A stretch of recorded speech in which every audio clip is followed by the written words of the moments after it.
lying on your side with your head cradled in your arm, and really try to relax the weight of the head so that the neck can have a break for a moment. Your shoulders are stacked and then your hips are stacked. And what we want is our bottom leg to stay bent and the top leg is going to lengthen so that we're head, shoulders, butt, and foot in one long line. And if you can, before you start, I want you to lengthen that leg all the way from that thigh, through the knee, through the ankle and foot, reaching away so that we can pick up that bottom side seam a little bit and feel some activity that's lengthening this hip bone away from the ribs, as opposed to having it kind of sunk down, resting easily on the mat, and this kind of squished. So we're going to send that leg far away. So now we're in a nice starting position. We're going to take lift and lower. So with that reaching idea, you're going to point your foot. It's going to keep reaching so far that you're hitting your curtains on the window. And exhale, flexing the heel back down. So each time you change direction, think about, again, sending that whole leg away from your pelvis so that we can keep this nice, long side seam.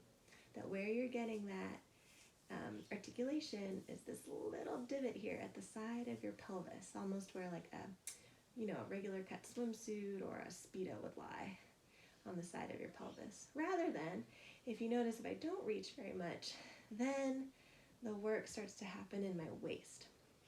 And that puts a lot of pressure on your low back as your leg is lifting and lowering, instead of using your hip, articulating the way that it's meant to. So you're just going to inhale,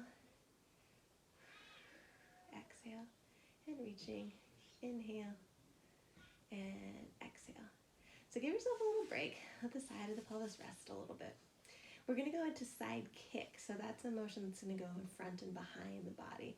And anytime we kind of go in front or behind the body, it's a really nice place to check in, like, okay, I really need to knit my rib to hip connection. Those are my abdominals, so that we're not really moving the spine around. That again, we're hinging down at the hips.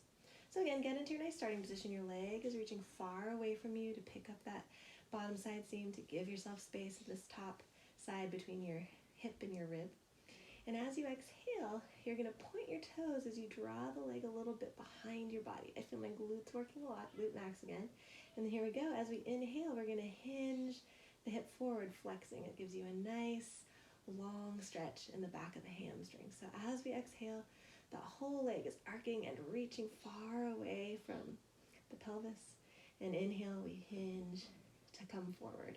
Anytime we hinge our hips, I like to think about karate chop. I talk a lot about that when I teach.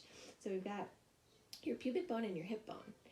And as you're coming forward, you can think about karate chopping right between that pubic bone and that hip bone to help you find that folding action, as opposed to letting your back kind of wiggle around. And then we're not actually articulating in the hip very much. It's just that low back doing all that work to swing the leg through space.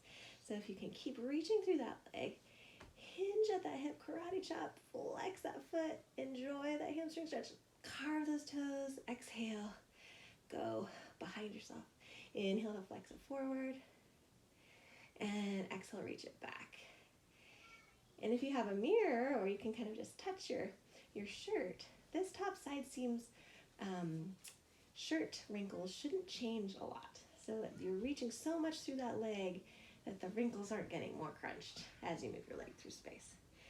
Take a little rest. You should be feeling all that work by now. Now we're going to work in rotation for the hip socket. You're going to lengthen the leg out. And as you exhale, we're just going to flex the foot and rotate the leg so that the toes are coming up towards the ceiling. So we're just exhaling, sending energy out the heel, letting the toes come up. Just practice that a few times, exhaling. Good.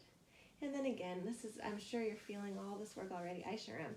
So you can just let yourself have a little rest.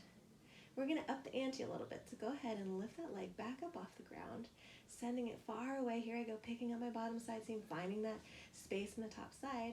Flex foot, rotate. Now, we're going to take the foot a little bit behind your body.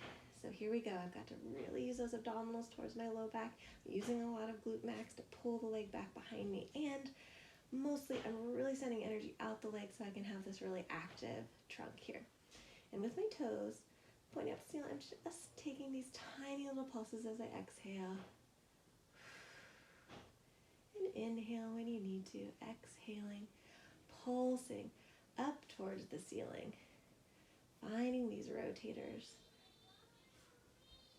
Really burns. You're using a lot of strength. Try to keep breathing evenly through it, and if you can, have the bandwidth, let your head gently rest into your arms so your neck is not trying to help you lift your leg. Let's take one more break. Really rotate that leg in. Give yourself a nice stretch. We have one more thing to do here in this series. We're going to lengthen that leg, get into your nice starting position again. You've reached the whole leg far and away from you. We've got that space underneath you, space on the top side.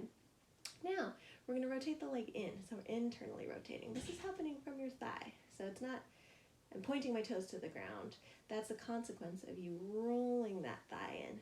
Now you're going to hinge at the hip, bring it a little bit in front of you, and we're just tapping down with that internal rotation. It's a lot of work still, but it kind of provides a nice stretch too, as well, and all the things that we've just been doing.